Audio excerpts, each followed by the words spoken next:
We about to set this off, y'all. Let's go, man. This is episode of Buck 59 of the Carrying the Culture show. My name is Tamal. It's like Jamal, but with a T. We're super excited about this one. Legend. And I do not use that word lightly. I don't just call motherfuckers legend. Legend. Living legend. Responsible for some of the dopest music in the history of hip-hop, man. And I mean that with all sincerity. Thank you. Part of the legendary Beat Miners, legendary Black Moon, Boot Camp Click, Bushwick, Brooklyn, New York City.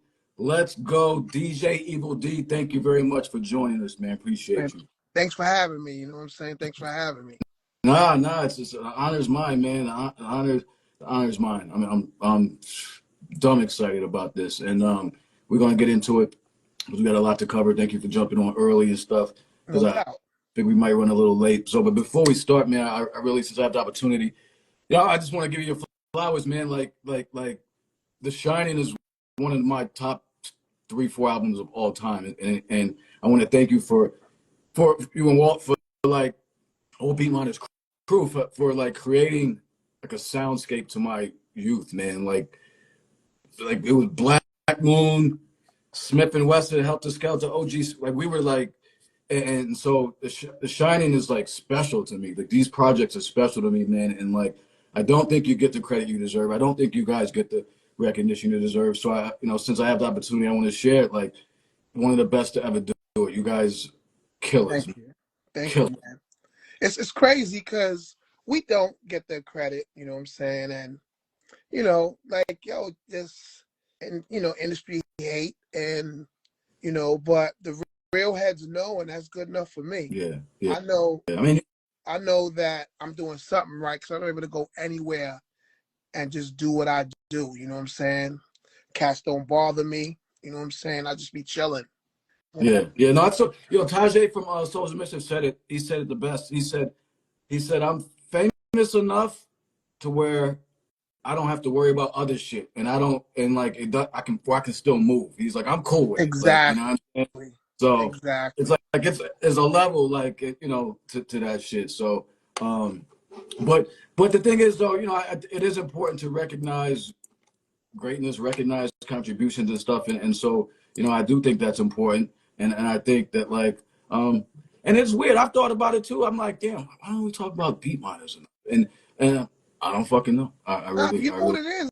It's like cats. Some certain cats don't like how me and my crew move, so they put the blockers up. You know what I'm saying? Like, at the end of the day, like I'm down with one of the illest crews. You know what I'm saying? Boot Camp. Like you got a bunch of MCs that are ill, and not only the MCs are ill, but the DJs are ill too. You know what I'm saying? Myself and Logic, we some of the illest DJs, and then Beat Miners is a whole different thing. And it's like it's like it hurts them to give credit to cats. Yeah. Like, me, myself, I don't care. Like, if you doing something and you nice at it, it doesn't hurt me to say, you killing it, or that's nice, or blah, blah, blah. A lot of cats don't know, they don't want to give up that credit. Yeah. And then we refuse to be on the, we refuse to be the dudes running around like sweating cats and all that. That's not what we about. You know what I'm saying? We just regular cats. Like me, I'm a regular dude from Bushwick, Brooklyn. You know what I'm saying? Everybody around my way know me. They know I just be chilling. You know what I'm saying? No Hollywood, no nothing. I go to the store, get what I'm gonna get. Go across the street to the park and just chill. Right. Like cats, they see me on the train. They be like, "Yo, Evil, what you doing on the train?" Same thing you doing, going from one place to the next. Right. Because I'll be honest with you, like I get my ideas from doing what I do, riding the train, walking around the way. I'll see something and it'll be like, yo, might be an idea for a rhyme or something. Let me write this down. So if I work with an MC, here go an idea. And sometimes, when I have beat block, I go outside to sit on my steps and just look around, and next thing you know, I'm in my crib making a beat. Yeah. No, I mean, it's New York City, man. I can sit out just sit anywhere all day long, and and just get inspiration for Exactly. something. I mean, yeah, of Like, course. and you know, and even as the DJ, like, yo, you know, yo, I'm in New York, like the Mecca. You know, even though it ain't acting like the Mecca right now, but Right. you know, like, It's yo, like last night, for instance, I did two ill parties. I did a party at the spot Beer Wax. oh yeah, I mean, Okay, yeah. I rocked at Beer Wax. Then I left Beer Wax and went to Static Selector spot. You know what I'm saying? Hidden Tiger, and did Bun B's birthday party. Oh, You know dope, what I'm dope. saying? So it's like, Yeah, yeah. No, it's a good life. man, It's the a hip good, hop life. yeah, it's a good life. I mean, you're getting paid to doing what you love, and you know what I'm saying, Yeah, and just chilling. So it could be you could be worse off. yeah, and You know what I mean? no sucker shit. You know what I'm saying? Yeah. No Thank you. sucker shit. Yo, I was laughing, by the way. I mean, I gotta say this, yo. Hmm. Like every other day, I'm laughing my ass at something that you put up. Like, Oh, yo, right, cats be coming at you. Like, here's the thing they gotta understand. Yo, this is your page. right, You right. can put whatever you want on your page. It's your page. Yeah, they don't get Like, it if though. you I don't mean, like Drake and you put it on your page, that's your page. yeah, Like, I'm never gonna tell somebody what to write on their page. The only time I address somebody if they write about me. right, And right, then you have to be on my level for me to address you. right, Because right, I'm right. not Mhm. arguing back and forth. Because I don't come from this Instagram thing. Right. I don't come from that. I come from, yo, B, you got a problem with somebody, you be like, yo, check this out, son. And, you know, it is what it is. Yeah, yeah. You handle Yeah. it. I mean, like we talk to people, we call people, we run up on Yeah. people, like well, people run up on us. I mean, yeah, it's different. You know, and I tell cats, like, you know, like, yo, like, opinions are opinions. Everybody has an opinion. Yo, there's some cats that love records that I've done, and there's some cats that hate records that I've done. One of my best friends, Uncle Dex, hates Who Got the Props. But am I not supposed to be his friend because he doesn't like Who Got the Oh, Props? Uncle Dex, You I think know, yeah. I know that brother. I met him out in I actually met him in L.A. But yeah, yeah. yeah. Word, yeah. So he hates Who Got the Props. Yeah, he hates that record. But yo, you know what though? So what? Yeah, You know what I'm saying? So what? Like, yo, if he don't like it, he don't like it. yeah. I mean, the internet makes it easy, man. I mean, and I post those things just to show people, like, yo, see what I deal with every day. Like, and the thing is, I'm not like that on other people's pages. I say what I say, and I keep it moving. I forgot about the post already. I'll put up a self help post right after that and keep it moving. You know what I'm saying? Exactly. But Like, yo, but that's the thing about it is that's what social media is about. Like when Twitter was, let's use Twitter. When Twitter was invented, all Twitter was about is putting stuff out there. Yo, I hate green. You know what I'm saying? Like, that's the thing about it is, right, like, yo, like, if you don't like something, you don't like it. yeah, That's it. Like, there's nothing you can do about it. yeah. It's funny. You know, I appreciate you rocking with the page, man, and seeing the funny shit. It's hilarious. I mean, they Yeah. get funnier each day. I'm like, damn, thanks for the content. I didn't even have to make no shit today to post. Like, y'all giving y'all goofy asses giving it to me. So, um, what I want to do because I'm a history dude, so we're gonna jump around, talk a lot of stuff, but I do want to get into some history stuff, man, because that's just my thing. No doubt. And so let's take it all the way back to little Evil Dee running around Bushwick. What was your Brooklyn experience growing up? And Man, what I was was just on my block, man. I was, you know, Walt, my brother, Mr. Walt. For all y'all, some of y'all don't know, Mr. Walt's actually my older brother. yeah, Like, Walt was out doing what he does, and he would come back and be like, yo, da da this, da da that. And I'd be like, yo, my big brother's ill. But, you know, as a little brother, you'll let your big brother know that, yo, that he's ill. You know, you just be like, yeah, whatever, you ain't nobody. And like my brother, like, you know, I earlier before hip hop, you know what I'm saying? Like my parents collected, you know, our parents, we had mad reggae being played in my house. And like, you know, like West Indian cats is music tastes the weird. Like they'll like the illest reggae records, but then like Kenny Rogers is being played in the house too. You know what I'm saying? And like, like it's, like, yo, like that's just how Jamaican cats are. Like, my parents are Belizean, but they're from Jamaica.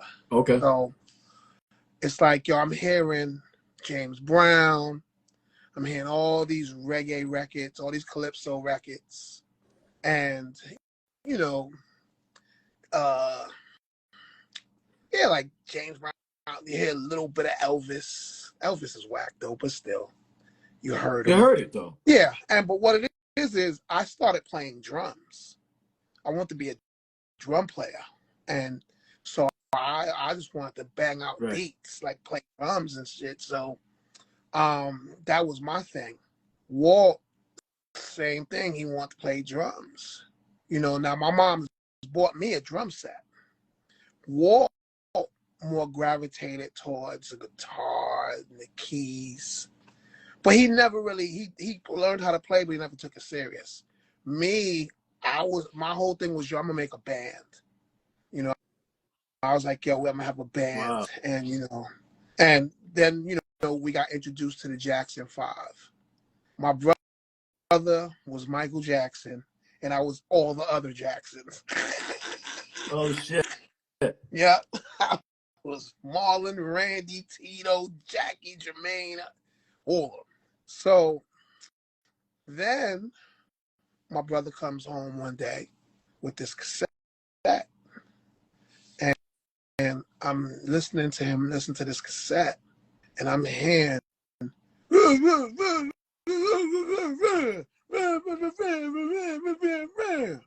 it's Grandmaster Flash. You know what I'm saying? Like he's bringing home park jams and listening to him on his radio. And now these cassettes are dubbed. This is before double cassettes. This is how when they dubbed cassettes, what they used to do was take one radio, face it towards the other radio, and record. Mm-hmm. So the quality is bananas. Yeah. It's like you can still make out what's going on. Stepped on drugs. Yeah. Like, I mean, but you can still make out what's going on. And I'm like, yo, this is ill. I don't know what this is, but this is what I want to do now. And one day came in, my brother and his crew sitting in the crib, setting up equipment. And I'm like, yo, what's going on over here? My brother's like, get out of here. You know nothing about this. Yo, get out of here. No young kids. Get out of here. Yeah. Even though he's just 3 years older than me, but still, no young kids. Get out of here. When you're younger, though. Yeah. Like, the age gap seems like 10 years almost. So it's like, little do I know, him and his crew is setting up equipment. Now, they had 2 Mickey Mouse turntables. And they didn't even have a mixer. They was using a stereo at first. But then my uncle was an electrician. He made a mixer out of switches. So we had like 2 Mickey Mouse turntables and a homemade mixer, no headphone jack, just a switch. And that's how we both learned how to DJ. Like we learned how to drop needle and bang, bang, like rocking like that. On like 2 Mickey Mouse, 2 kitty turntables. And like a homemade MacGyver mixer. Yeah, yo, I wish we saved that. Damn. That would have been something I would have wanted to show everybody. Yeah, that's museum type shit. I mean, that's wow. And it's like then my mom bought my brother a BSR turntable. My brother and his crew got Technique. They got Techniques. It was Technique B1s. Mm-hmm. So now they doing their thing outside. And I'm trying to just be like, yo, I just want to be down. So, I'm just like, yo, Cats is like, yo, your brother did this and that. Yeah, but I'm nicer than him. And it's like, when then once my brother, like, my brother had equipment in the house, he would go hang out with his friends. When he would go hang out with his friends, I run into his room and start cutting up equipment. Cutting up records. Well, I thought I was cutting up records, but and getting DJing, and my brother used to catch me, get out of here, throw me out, beat me up, and what he was doing, it was just making me mad. Like, yo, one day I'm gonna be better than him. Yo, I'm gonna battle my brother, and I'm gonna diss him in front of everybody. I'm gonna be the nicest DJ in Bushwick, and that was my goal at the time. And it's like I got nice to the point of, like when it comes to cutting and scratching, I'm better than my brother. But my brother has a knowledge of records. My brother knows records. He has a perfect timing, the right record at the right time. Like my brother's, that's how nice my brother is with that. You don't have to cut and scratch for that. No. So, but it's like, even with me, like blending wise, I was like, yo, I gotta be the best blender ever. And like, that's why if you listen to me blend, like I could blend 2 disco records and it's live drum players on there. So the tempo's going up and down, but I'm keeping them both steady. I've heard you, and we're gonna talk about that. We gotta get into, yeah. Like, and I've done it on vinyl, so it ain't no because he's using Serato. Nah, I did it on vinyl. I learned on vinyl. That's the principle. And it's like, just because I wanted to beat my brother, that's how I got nice with what I do. You know what I'm saying? Yes. And as a DJ, what happens is once you start mixing records back and forth, like once you take a record and you cut it up, you're producing your version of that record. So every DJ is a producer. Eventually my brother started producing. And when my brother started producing, I started producing. But the one thing that I did that my brother didn't do, like my brother was out there, he knew everybody, because my brother was working at the Music Factory on Jamaica Ave in Queens. And my brother, like, he sold LL on his radios. He sold Jam Master Jay Garris the Dead his turntables.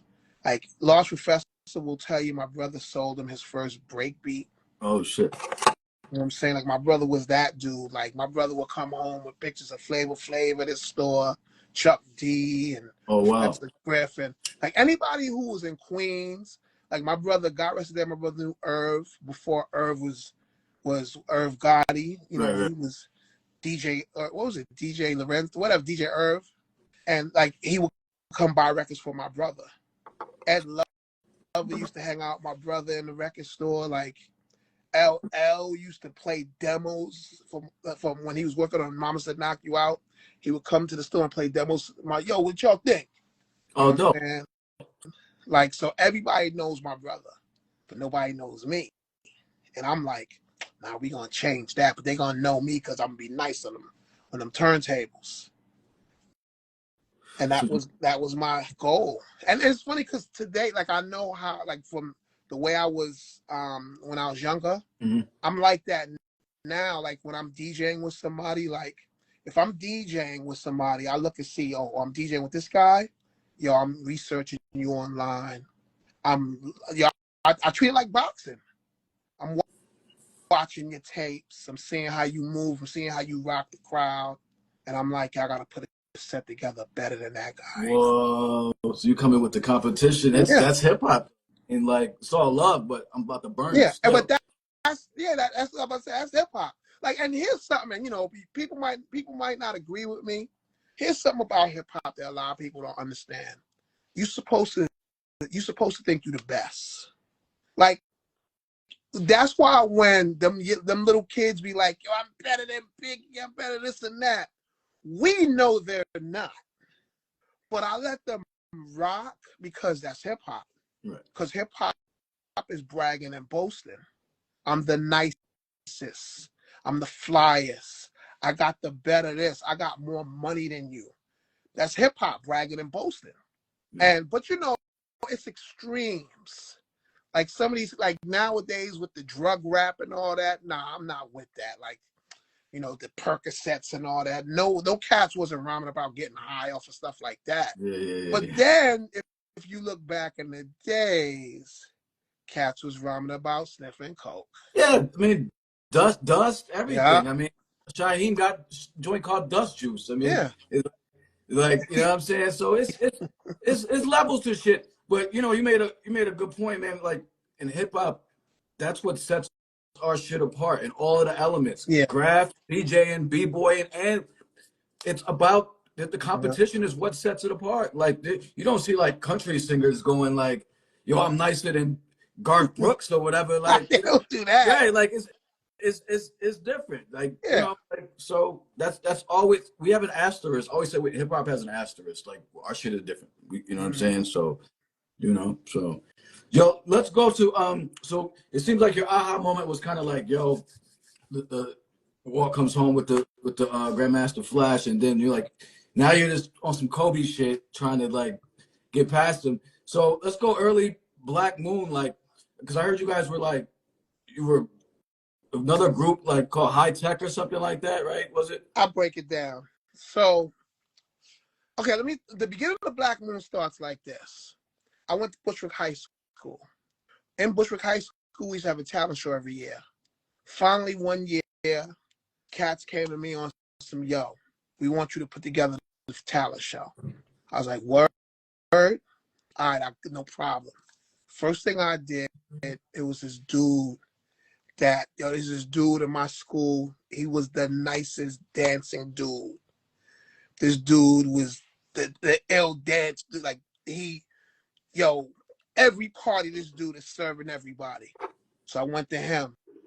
I was like, yo, my man KB, what up, yo?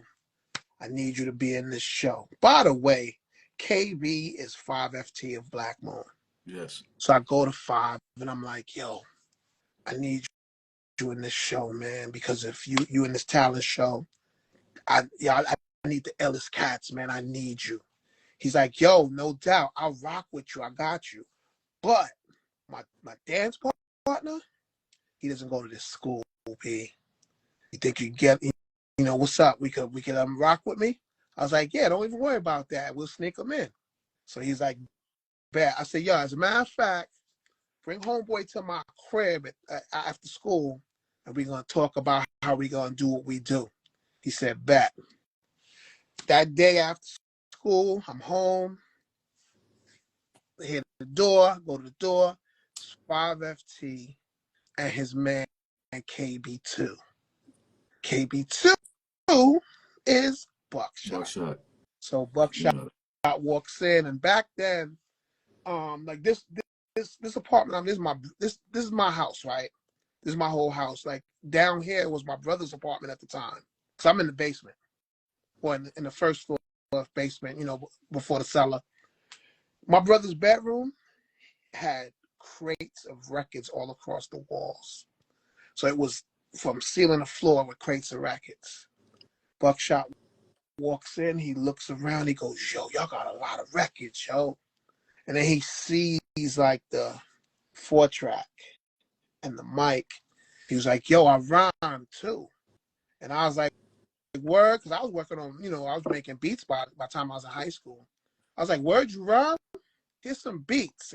But let's talk about this talent show. And he was like, bet. Now, Buckshot and 5 are some of the illest dancing dudes. Like, they battled Scoob and Scrap at the club. They battled, what was Cool G Rap's dancers? Oh, I forgot their names. Like, I know who you talking. Buck and 5 were serving cats Word. That's dope to on some hear. hip hop shit for real. And they was nice. And, the group Finster Bundy. Yeah. Finster's actually the 4th member of Black That's Moon, what by I the heard. I way. was going to ask you Yeah, about that. Finster. Thanks for. And then Bundy's our homeboy, who we all hung out. We all used to hang out on Halsey Street. You know what I'm saying? But and at the time, Bundy didn't DJ and Bundy didn't rhyme. He was just chilling. But Bundy was nice with dancing too. Bundy and Finster are nice at dancing. Like Bundy's a big dude, but he was like Rerun. Like he was nice with it. Wow. So all them cats was nice at dancing. But Buckshot and 5 was battling cats, going to the club, doing their thing. And what happened was, at the end of the day, you know, we started. We did the talent show, tore that down. My MC, who was in the talent show, froze. Like first of all, my MC, it was this dude from around here. I'm not gonna say his name because I don't want to kill him, but yo, he was nice, but when he got on that stage, he froze. Wow. And there was another crew that was in the school that we was up against, and he started a whole diss thing with that crew. And when it came time for the show, this dude froze. So that's when I stopped messing with my MC from around here, and I was like, damn, I'm gonna need an MC. And Buckshot was like, yo, I rhyme. What the hell? Like, nigga, I rhyme. And Five was like, yo, I rhyme. And I thought at that point also, I was nice with the rhymes. I was whack. I was horrible. I'm surprised they let me rock with them. But we all started writing rhymes and we started doing demos. And it's funny because I found the demos the other day too.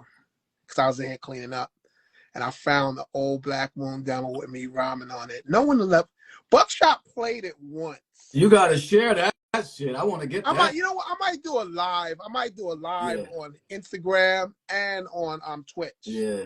And be like, yo, I'm gonna play this once. Y'all better record this because after I play this, I'm erasing everything and play it when. Yeah. Yo, I sounded horrible, man. Buckshot will tell you I sounded nice, but I think he was just being nice. I think he was being kind. But yo, like we all was rhyming on the demo, and it was a tough demo. I will say that. Like I made ill beats. Cats came with the ill rhymes. Nobody was fucking with the demo. Nah, we don't. That shit is whack, son. Nah, y'all are trash. Y'all are dookie trash. Get that out of here. This was like late 80s? This was early 90s? Nah, yeah, this was 1990. 90s, like okay. That's when we really, really started shopping. Because I got out of school in 88. Yeah, so from 88 to 92, we were shopping. But like 1990 was when we made the real demo. As an official group, yeah. Like, okay, we're black. Yeah. Were you Black Moon yet? Because I heard about the name. No. That's what I got. So you were still high tech. Before that we was Unique Image. Like in Bushwick, when we did the Bushwick Talent Show, we was Unique Image. So we were serving cats. All right, yo, no doubt. What? You ain't nice as us. There was this one dude from around here who, he called himself trying to battle, and we served him. He was whack. You know what I'm saying? His claim to fame right now is telling cats, yeah, I battled Evil Dee in high school. So, I'm not gonna say his name, but if you ever interview him, that'll be the first thing come out of his mouth. I used to battle Evil Dee in high school. Oh, word. All right, I'm gonna look out for that now. Like, my man, that was 88, B. Like, I got out of high school in 88.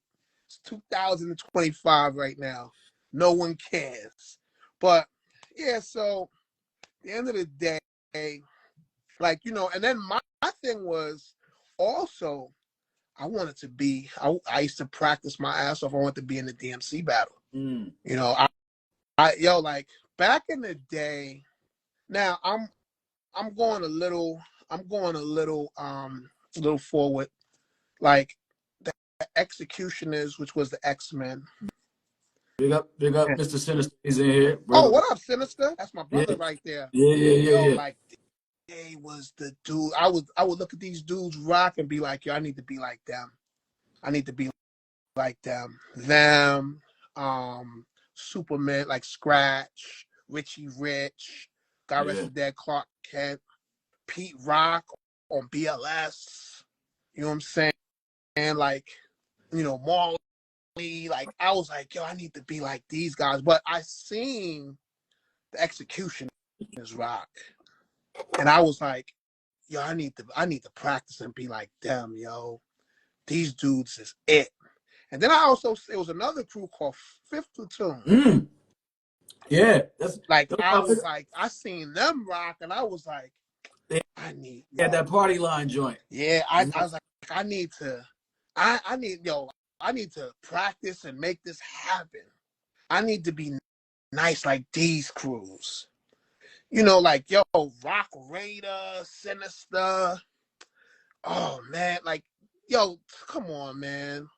Like, Steve D. Like, Rest in peace, Raider. like all these, like, all of them, they was the dudes killing it.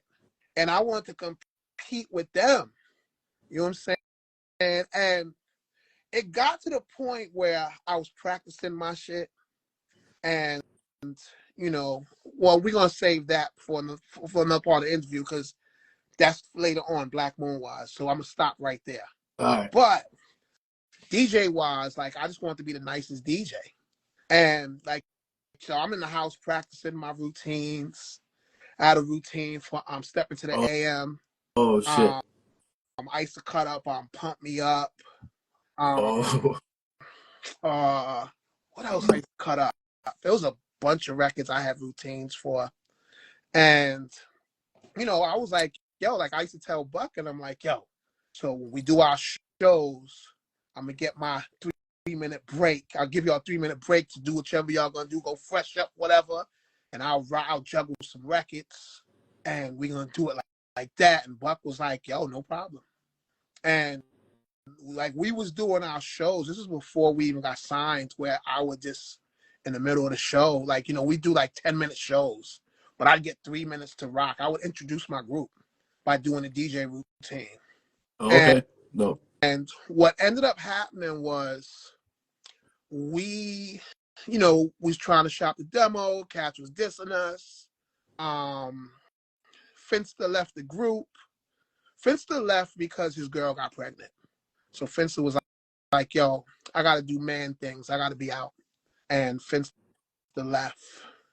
But, of course, Finster still had the bug to rhyme. So Finster ended up getting a deal somewhere else. Yeah. And that's how Finster, the MC, came out. He had a record called Finster Baby. Yeah. Which was kind of an underground heater in 92, early 92, 91, 92. I think, 92. Yeah. Kid Capri broke that record on BLS. And then Awesome 2 played it the next day on when it was on 105 when it's WNWK. And like Dirty Dozen and that lineup back in the day was the hip hop lineup. So Finster had a heater first. You know what I'm saying? And then Finster had a situation where he performed at the Muse and the show didn't go the way it was supposed to go. He kind of got booed. Everybody gets booed once. Let's put that out there. Black Moon got booed too, but not there though. But Finster got booed, and Finster was like, "Y'all gotta re-up. I can't be getting booed. I gotta re-up." And that's when Bundy stepped up. Bundy was his DJ. Bundy stepped up and said, "Yo, I got you." And then Finster Bundy became the crew Finster Bundy. Now, while that happened, on the other side, you got Black Moon. Black Moon, we're doing shows, and we're rocking at the spots. Like, we rocking at the Muse, we rocking at different joints. So it was either DNA or Hank Love's birthday party. Buck hooks it up somehow for us to perform for their birthday party. We get there, it's like literally 30 people in the club. And we're like, we just gonna rock anyway. You know what I'm saying? Because, these dudes is cool. They let us rock. So we gonna rock for them anyway. And that was the best decision we ever made. Because when we got on stage to do that show, I came out and started cutting up Welcome to the Terror Dome. And while I'm doing my Terror Dome routine, Chuck Chillout walks on stage and goes, yo, Chuck talks. Hey, yo, I like what you're doing. I got a radio show. I might want you to DJ on there. I'm like, but I'm DJing. I'm about to perform my group. He said, you got a group? You got a group? Okay. And he moves out the way and watches Buck comes on stage, does his thing, and Five comes up and does his thing. And Chuck Chillout's like, I like what y'all are doing. I'm an A&R at this label. Y'all need to come have a meeting with me. And we're like, oh man, Chuck, really? Chuck, chill out. Him, he got a deal? I don't know, man.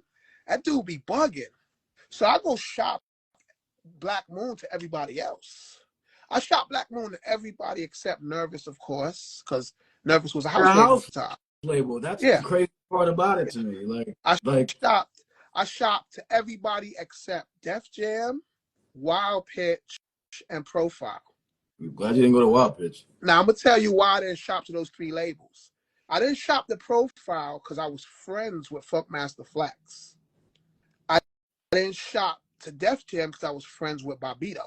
And I didn't go to Wild Pitch because I was cool with Stu Fine. Stu Fine, when I used to work in a record store, Stu Fine just come to sell his record stores directly. The reason I didn't shop to those 3 was because they was my friends, and I didn't want the A&Rs was my friends, except Stu Fine, of course, was the owner. I didn't want them to think I was trying to use the friendship to get a record deal. Oh, and they all tried to kill me because they was like, you should have bought the Black Moon thing to us. But I shopped it to everybody else. I probably still got the rejection letters where everybody told me, this ain't it, yo. This ain't it, B. This is whack. Now this Black Moon thing is trash. I don't know about this. Trash. So I called Buck. I said, yo, you think we should have this meeting with Chuck? And Buck was like, yo, let me call him. And Buck called Chuck and was like, yo, let's have this meeting. We had the meeting with Chuck and Michael Weiss, who owns Nervous, on a Friday. And so, we playing the stuff for Mike. Michael Weiss is like listening, but he's like, whatever, nigga, yeah. Gladys Pizarro. Strictly Rhythm. Yep, Gladys Pizarro. I call her the queen of New York house because she put everybody who's big in house on.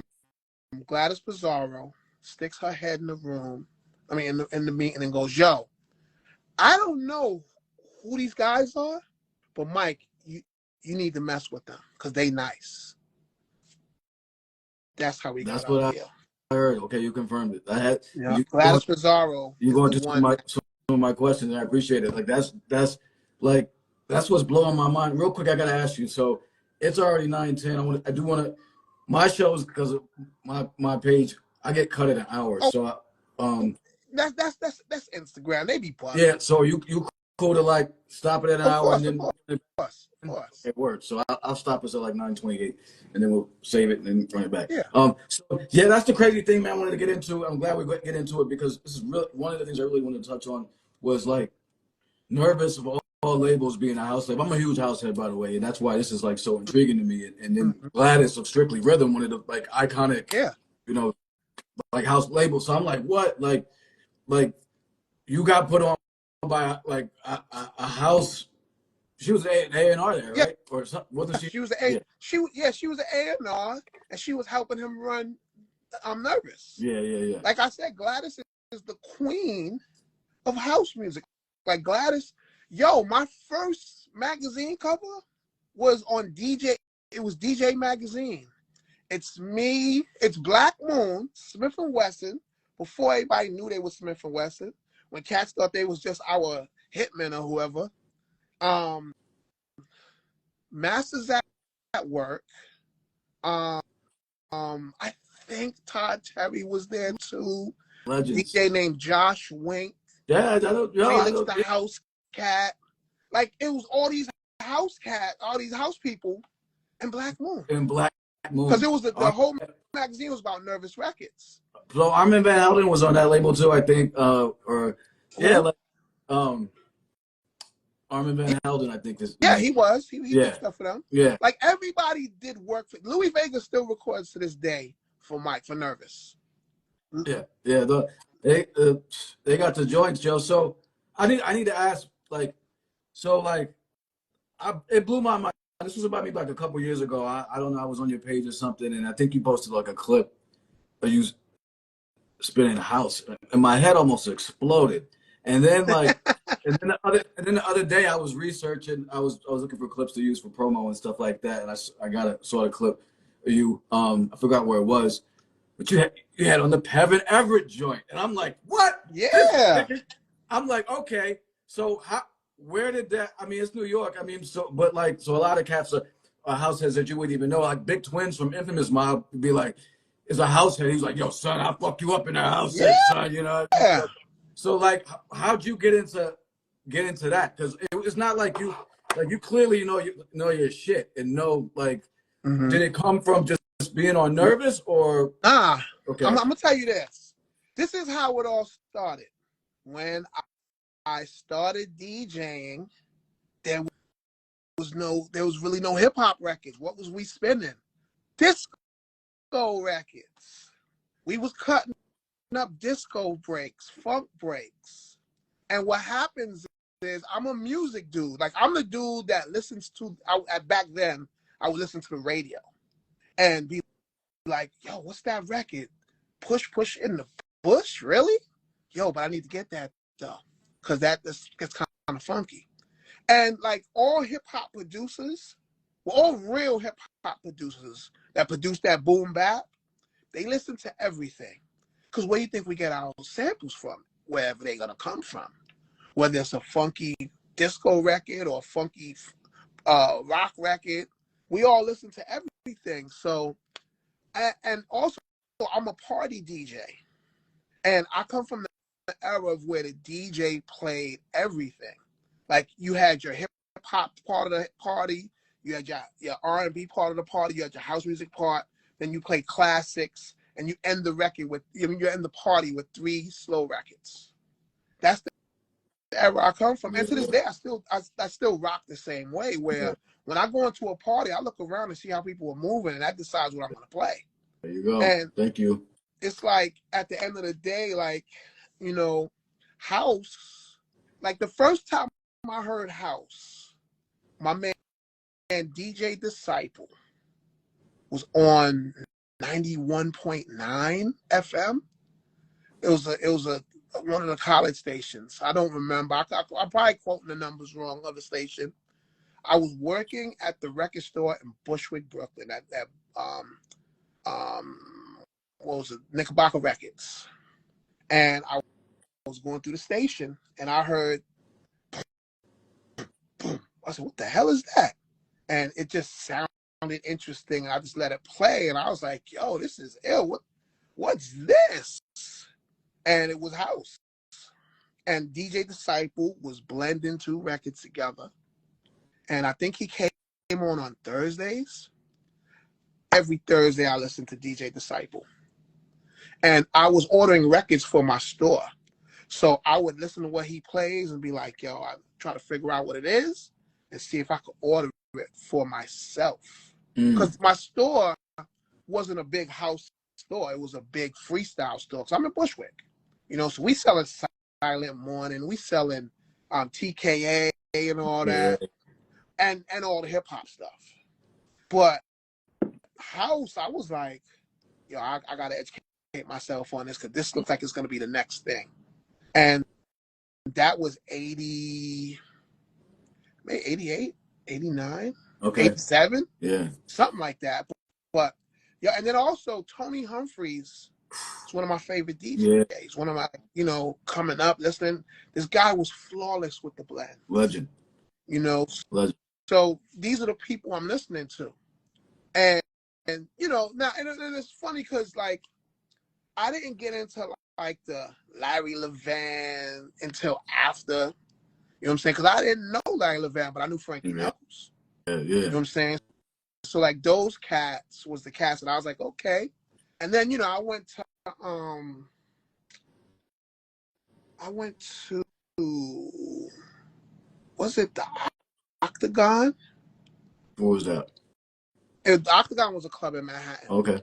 And I went to the Octagon, and, like, I think they played hip hop on Wednesdays or something. And I went on the house night and was listening to the music and was like, yo, this is ill. But then I couldn't, like, the crowd, I was like, that it's kind of weird. I don't know about this.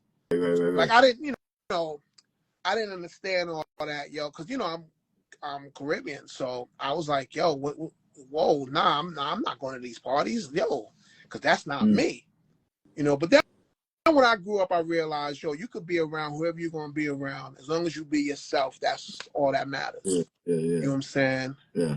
And Because house has a lot of different scenes within house. I mean, yeah, like I came I'm from Connecticut, but I used to trek down to New York all the time to the club. I was going to Shelter all the yo, time. you know how I knew?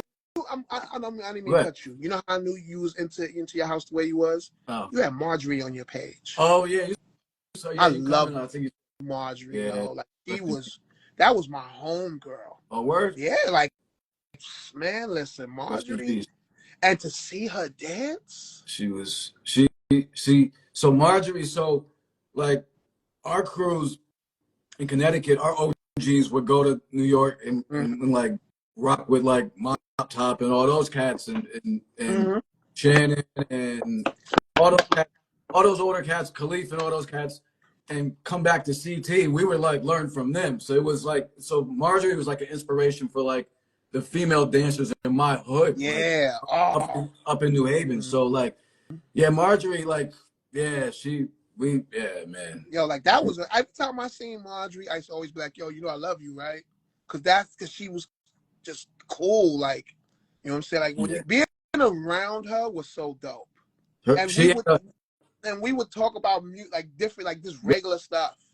Like another cool Voodoo Ray got arrested there. Voodoo Ray. That was Voodoo Ray's and Who Got the Props. A lot of people don't know. I mean, not Who Got the Props. I'm sorry. I got Two tables and a mic. Oh, word. He's one of the dancers on stage. I gotta peep that now. Yeah, like Voodoo Ray, like I seen Voodoo Ray rock and was like, yo, this dude is nice. And then I get a call from Voodoo Ray, yo, I need you to DJ at my party. I'm like, party? What party? He's like, yo, I'm a party promoter. Yeah. And it's like Voodoo Ray, man, like, man, legend. You got cause your house for me. I can have a whole house page. Like house is just as much. That's how important that shit is to me. Like right there with hip hop, and I fell in love with it like same time as you, like 88, 89. Yeah. And it was like that real simple shit. You know what I mean? And then then when I heard the JB's joint, you know what I mean? Yeah. Oh, like Todd Terry, yo. Todd Terry's a hip hop dude. Todd Terry's a hip hop dude that just happens to do house. Wow. That's why his records sound the way they sound. It's just like how like when I play house, I'm doing the regular blends and all that, but sometimes I'll catch a certain part of the record and throw it in, and cats would be like, yo, this dude scratch. You're not supposed to scratch house. I'm like, you're not supposed to touch the turntable when the record's on it. When you're a DJ, you're breaking the rule anyway. Right.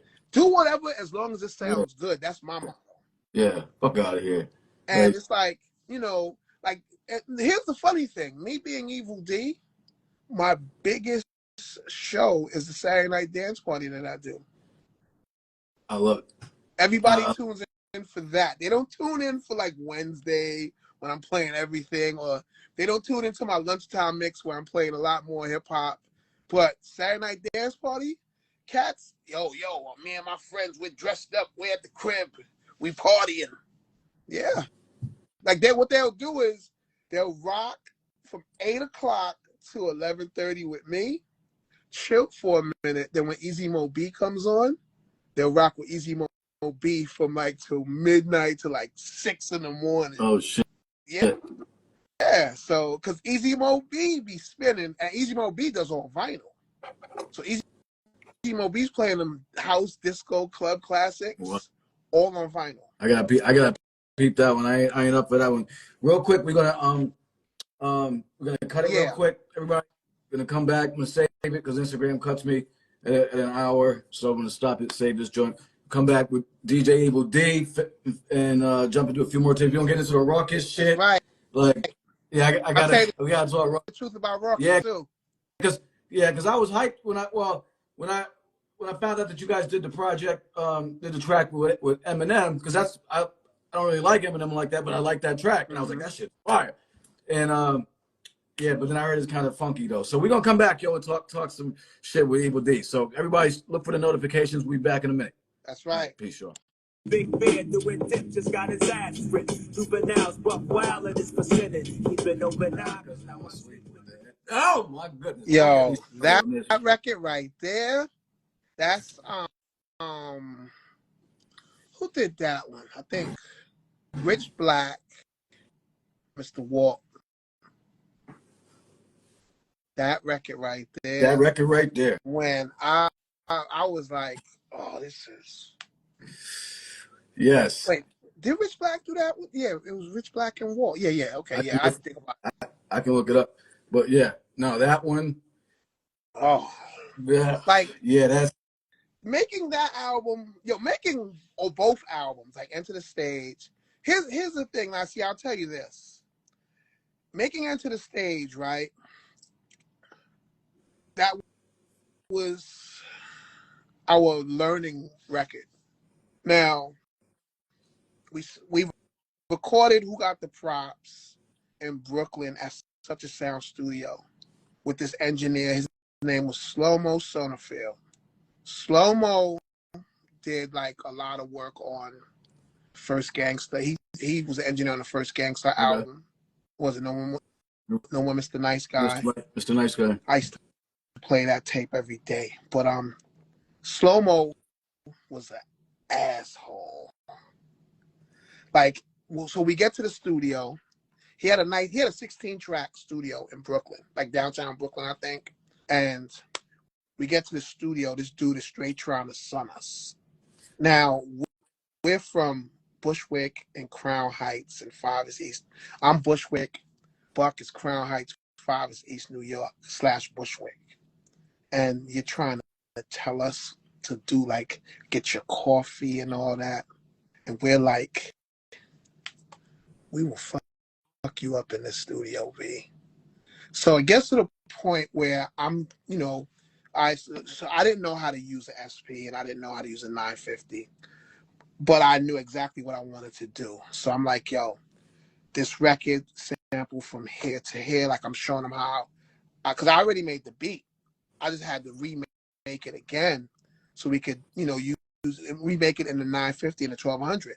What'd you make it on originally? I made that on, we had a sampler called the Kai. Let me see. This is the Black Moon album, right? Yeah, I'm going to show you the sampler. Oh, shit. Let's see. See that sampler right there? Yeah. That's the Kai 612. That's what Enter the Stage was made on. And top of that sampler, hold up, let me knock this box, bring this box down. This is the messy crib, by the way. I don't know if this machine got dust on it or not, but we're going to find out right now. This is what I use to sequence it. Oh, shit. Archives right here. So that's the 612, and that's the Casio RZ1. That's what this is the junkie crib, by the way. That's what the album was made on. Let me put this down here so it don't fall. Yeah. So, so when we went to the studio, we had to remake everything on the 950 and the SP. So you when we was remaking everything, I didn't know how to use the machine, so I had to tell them how to do it. So I'm like, sample this part. We're gonna take this drum beat and use this, and then we're gonna take this other drum beat and put it underneath that. And he's like, what? I'm like, yo, it's the MacGyver stuff, but trust me, it's gonna work. Wow. And we're gonna do this. He's like, Slow-Mo's like, where's the bass line? There is no bass line in this record. The drums is the hard part, and the melody is what's gonna make the record rock. Oh, this is whack. You need to make the drums hard. You need to use a drum machine, not these samples. I'm like, yo, yo, I know what I know. I said, yeah, I'm like, yo, I'm on the street, P. This is what the street wants. He's like, oh, you don't know nothing about records, this, that, and the third. So finally it comes time to mix the record. And I'm like, nah, it's supposed to sound like this. I need the drums to lead. I need the drums to be loud and lead the record.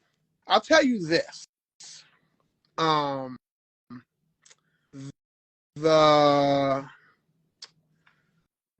drums are skull snaps. Yeah, my man do. But My man do.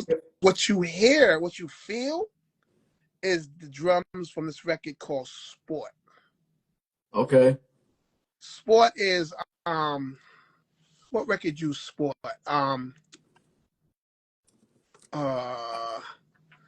Doom doom doom doom doom doom doom doom doom doom.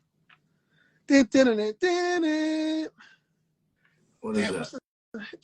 Chunky's pulling up in caddies. No, your mom's belong. No, that car belongs to your daddy. Up in the fire. You know the record. Small Time Hustler. Small Time Hustler. Okay. Yeah. That's the drums that you feel. Who got the props? Oh, you said skull snaps. I thought you was gonna say it's a new day, but yeah, you said no. It was no. It's a new day is what you hear. Skull snaps is a new day is what you hear, but what you feel is the drums from the record called Sport. That's the filtered drums. And this is from. That's why the drums. Y'all sampling the shit you made over like back. Yeah. So he finally ended up doing. He did it. I mean, we did it, but he wasn't mixing it the way I wanted him to mix it, because he didn't understand. Because I was telling him filter the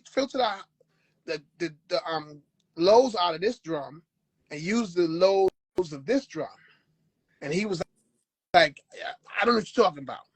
He said, that's not how you do drums. So finally it got to the point he was like, you know it all, you mix the record. And I sat at the board, and the mix you hear is the mix that I did. Fuck it, yeah. Okay, thanks. I've been waiting for you to tell me that. Let me do it then. Move the fuck out the way. So when I did that, they was looking at me like, oh, yo, this guy kind of knows a lot, yo. But you know, I'm the nerd dude that I want my stuff to sound right. I want my scratches to be right. Like everything has to be right. You know what I'm saying? And it's like, like, so we did that, and then that was the only record we did with Slow Mo. Then we went to Calliope to start recording. You know, Calliope Studios is where Native Tongues was recording. And we went to, and DITC was also there too, doing some stuff.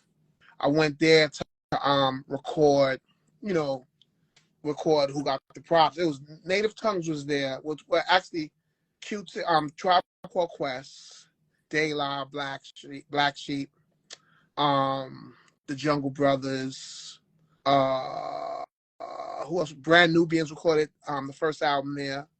Like, that's why I wanted to go to Calliope, because I was like, yeah. And plus, Calliope also had a special, $25 an hour, from 12 a.m.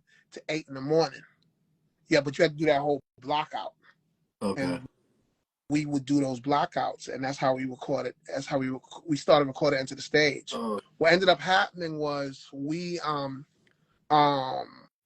having a Prodigy came to the studio one night, and the dude that owned Calliope was a dick, and he had a sign, "Do not knock on the door," on the studio, on the door for the studio. And I think either Havoc or Prodigy knocked on the door and tripped the alarm. And dude came back on some, see, this is why I don't like you hip hop cats, and this, that, and the third, and blah, blah, blah. And I was like, all right, so we out. Left Calliope. I'm walking. Now, Nervous was in Times Square. You know where they had MTV building at? Yes, sir. Nervous is the 1501 Broadway. Nervous is the building that they show, not the building with the ball on it on New Year's Eve. the building, the other building they show, like the street building, that's where Nervous was at, 1501 Okay. Broadway, 1 block away from MTV. And I'm walking to Nervous. I get to the corner. Nervous was on 43rd and Broadway. Get to the corner of 43rd. Who's coming around the corner? DJ Premier. He's like, yo, what's up, man? Yo, what's up? You recording that album? How's it going? I'm like, yo, B. Dudes in the studio, man. They corny, yo. Kicked us out the studio, blah, blah, blah. He was like, word? He said, yo, check this out. I'm at the studio. I'm the only hip-hop dude there. Yo, why don't you come through, man? Check it out. We could be the hip-hop dudes up there together. I was like, all right. He said, yeah, I'm on 37th. I'm at the 37th, man. I'm at the studio D&D. I was like, all right. I go to D&D. So for me, it's the Studio B working. I'm like, yo, Studio B sounds dope. I go in the Studio A. I listen to how it sounds in there. I love it. Booked my first appointment and never left. Wow. Ended up like, yo, it would be like D&D had 2 clients that booked every week. Beat Miners and Premier. Damn. And So that's we from 1993 to 2002, we booked Monday through Friday. 12 o'clock in the afternoon Monday to midnight Friday. wow. So yeah, that's the history. Damn. And it's like, so you got Studio A, you got me and Walt in there cracking records out. In Studio B, you got Premier. Wow. And then every time you walk out, it's like you see Jay-Z sitting on the couch waiting for Premier to get there. You see Rakim sitting there waiting for him to get there. Everybody who he's working was waiting on him to get there. And I'd wow. be like, yo, he was putting in work today. And the same way he was putting in work, we was putting in work. Did you think that the Black Moon album would have the impact it was going to have? I mean, like, did you see that coming?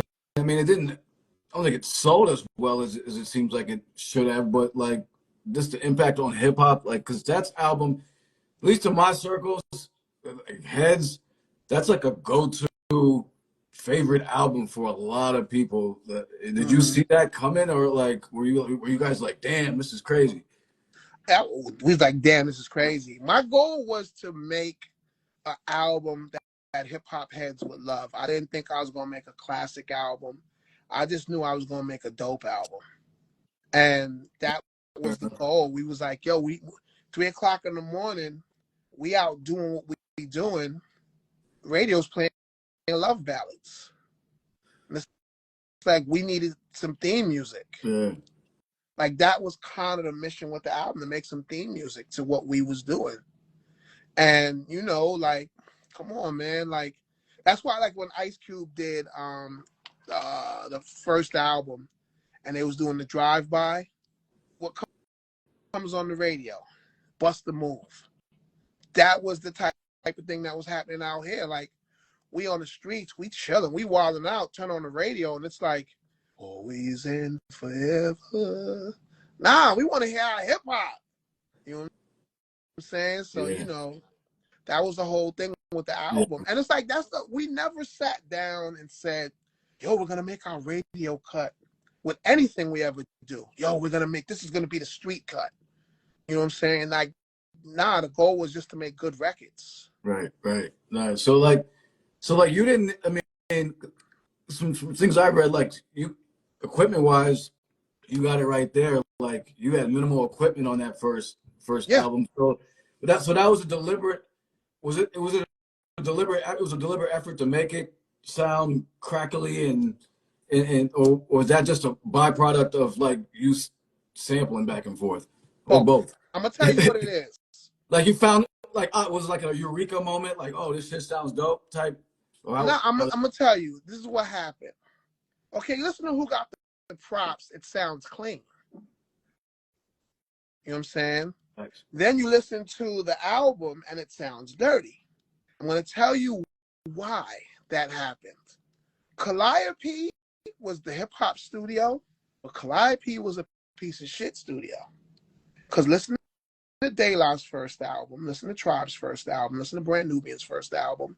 The quality's not all that. Jungle Brothers didn't record. They recorded it on an 8-track in Coney Island at Tony Dick's house. Tony D.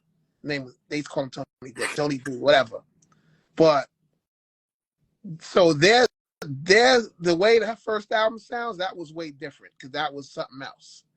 But they didn't, But what happened was Calliope didn't have good equipment, and then like they, back in the days when you used tape. You had to align the tape machines. I never seen an engineer align the tape machine at Calliope ever. So when we got to when we took our tapes to D&D, stuff was distorted. It sounded kind of crazy, but we worked with it. Now, if you listen to How Many MCs on the album, How Many MCs sounds more cleaner like the Smith & Wesson album sounds, because How Many MCs was recorded at D&D. Okay. So for Enta da Stage. So about how many joints? So was it half the album? How many joints were at each spot?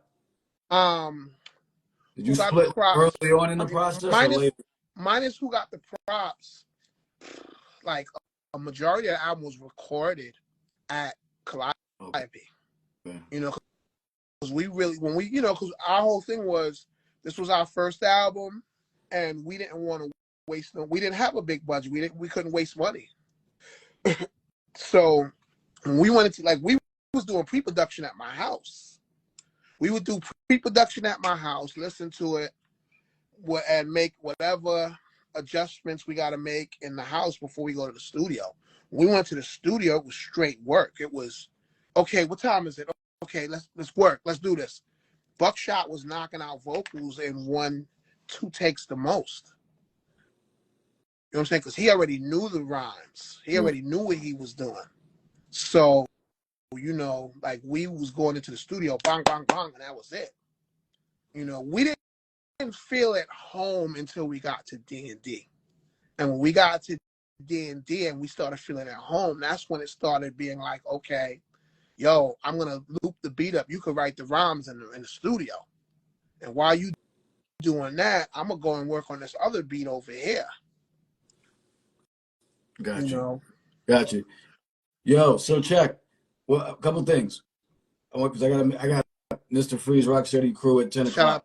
But I want Freeze. Oh, and I'm a DJ for Rock City Crew. I know that. That's why I want to talk about that after. But so here's the thing.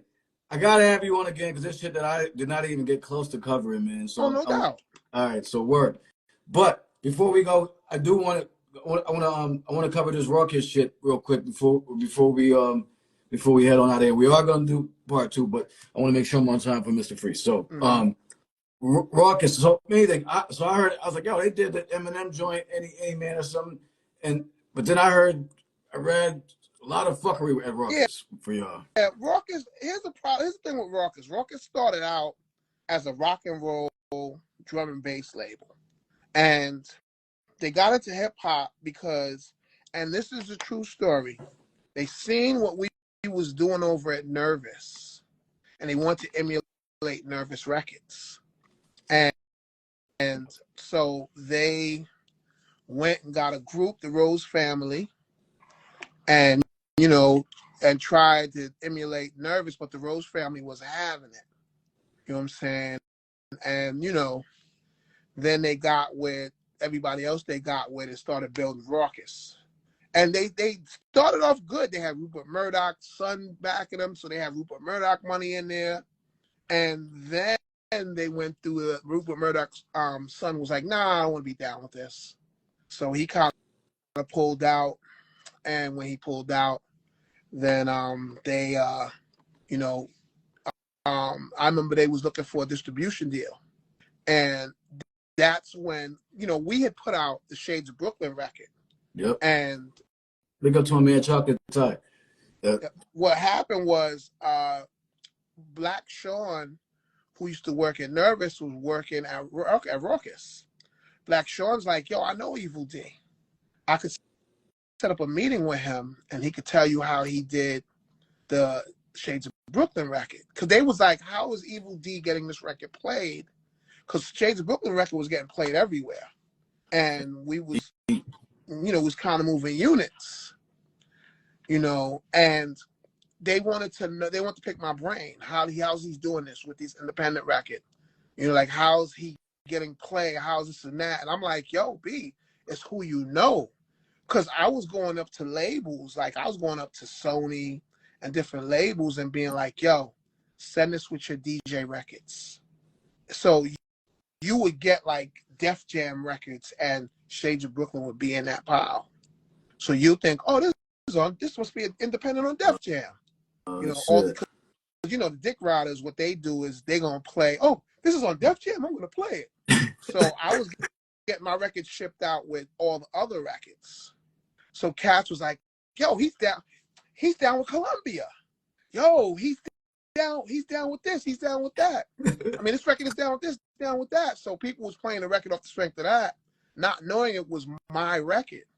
Like, the funny thing is, if you have an original pressing of the record, which is the black label, that number on that label is my old beeper and my old phone number in my house. Word? Yep. My actual phone number for my house and my beeper from back in the day. That's crazy. And but we was moving records, like, and what it was I'm Rockus. I had a meeting with Rockus, and I loved what they was trying to do. I was like, yo, this is dope. I see what y'all, I'm playing the records y'all putting out. You know what I'm saying? And yo, I want to help you. I said, this is what I'm going to do. Are y'all going to the How Can I Be Down convention? They was like, yeah. I said, yo, I'm going to make you a sample tape. I'm going to make a sample tape for y'all for the convention. They was like, word? I was like, yo, but I need access to your artists. They was like, no problem. They let me use whatever artists I want, whatever records on Rockus I want to use. So I made a mixtape for them. That mixtape happens to be the Soundbombing tape. Oh, you know what I'm saying? Yeah. The Soundbombing tape was not supposed to be for sale. That was something I made for them to give away so people could know about Rockus. When they got the tape back, they was like, yo, we got to sell this tape. This is too incredible to give away. And he was like, yo, we really want to sell this tape. So can we sell it? And I was like, nah, that's corny. That's going to be whack. I'm talking all over it, this, that, and the third. Nah, don't sell that. And they're like, nah, we got to sell this. We got to sell this. Please let us sell the tape. That's how Soundbombing got born. What? Yep. Soundbombing was supposed to be a tape a regular mixtape that they'd give away on the street and give away at the convention. But they loved it so much, they want to press it up, put it in the stores. Now, I will tell you this. Soundbombing is the only album that they actually made money off of. They didn't blow the budget. They made money off of it. Because Soundbombing cost them nothing. Because it was a gift.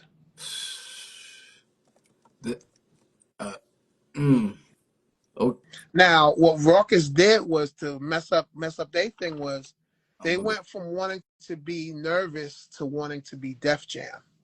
When they offered us a deal, they was like, yo, we want to do a deal with Beat Miners. Cause I kind of walked them into I kind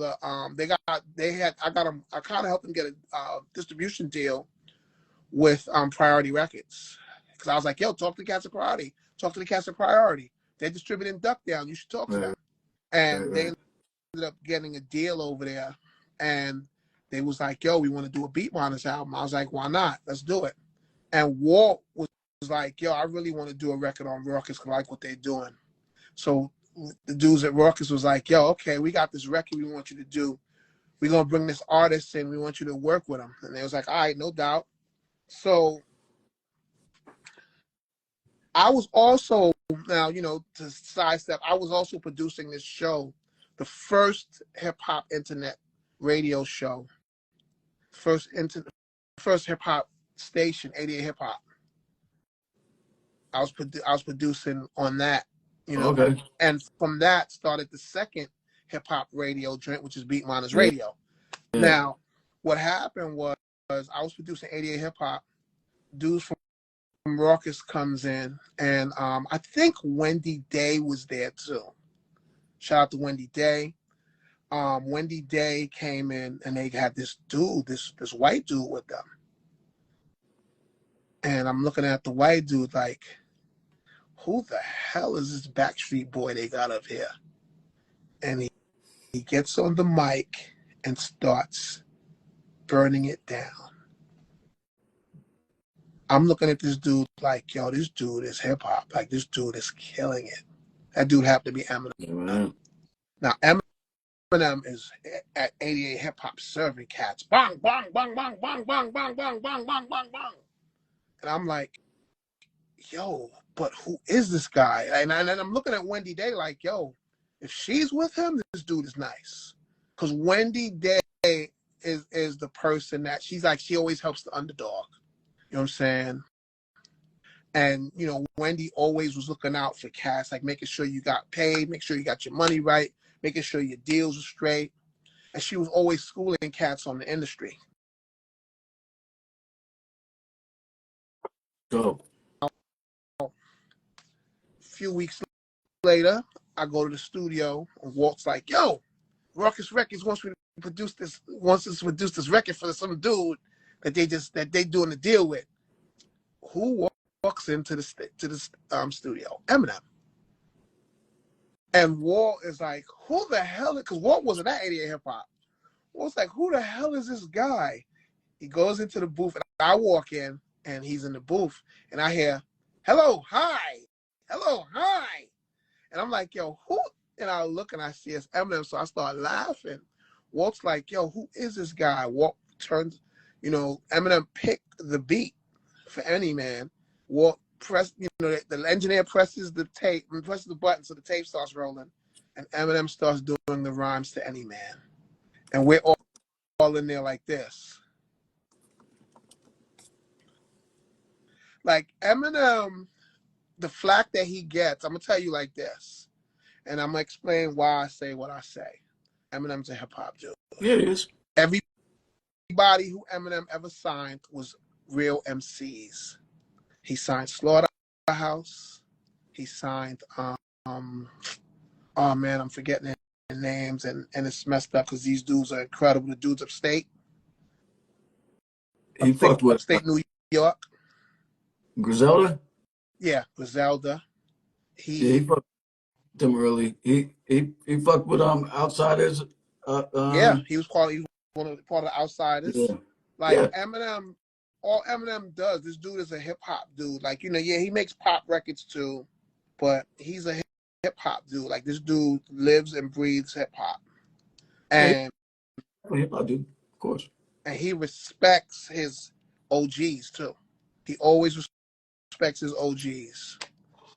And you know, and you know, like I said before when we started on the last joint, we all have our own opinions. We can say what we want to say, and no matter how I feel or you feel, it's always going to be a respect. Yeah. Me and you could debate on stuff like, yo, you what? You don't like this one? But that doesn't mean I don't respect you. That just means I'm going to debate you because I'm an asshole. Yeah, yeah. I mean. Not you, but I'm just saying I feel you. But yeah, I ain't really... but you know, we're not supposed to agree with everything anyway. Because I'm sure there's cats that I think are ill, and you'll be like, they are straight trash. I mean, and we could do this all day. Vice versa, but here's the thing. I'll say this. I mean, as far as Eminem goes, like, yo, I don't rock with his music really, and I wish he did more shit like over doper, over better beats. I don't like this, but you know what? But I agree with you on that, though. But he's to say he's not he can't spit. That's crazy. He can spit his ass off. And the thing is, I've seen the cosigns that he gets from Redman in terms of like G-Rap. Like who respects his pen? And I'm like, yo, these are legend. These are in my top 5. So I respect his pen. I just wish he put out more shit that was. And you know, what? And then, like I said, you're right. I wish that he put out more boom bap stuff too. I wish he puts out more hip hop Yeah, shit. You know what I'm saying? yeah, But you know, his fan base wants both. yeah. And he's gonna So, cater to his fan base. yep. And you know, it is what it Yeah. is. I I mean, know at the end of the day, if I throw and impeach the president, he would be like one of the first dudes to be on some and you know, and to kill it. yeah, he can show You know? that. I would say this, yo, like in a battle or something, I don't give a fuck what he's putting out musically. He's good money. Yeah. Like I mean, if you go in like toe to toe, like yo, you might get your head chopped off, man. So listen, I don't want us to get cut off. Mr. Freezer's joining the show. We got to make sure we rock with him one That's time right. in 3 minutes. So we definitely we locked in for another round because yo, I want to talk boot camp, all types of shit. Yo, we so gonna rock. We gonna rock. yeah, so I appreciate you, man. Thank you, everybody. An hour and a half went by quick as hell. So Yeah, you know, we're gonna have to do. We're gonna have to make it where we rock from like 8 o'clock until we finish. Yeah. You know what I'm saying? Like we're gonna have to do one of those type things. Let's do it. I'll make sure I don't have a We'll do it on a day where I don't have another show back. Oh to back. no doubt. Whenever you just let me know because I'm here. No, So. we got. You gonna hear from me. This was great, man. I really this was fun, and you shared a lot of stuff. And this is, I know you got stories for days, man.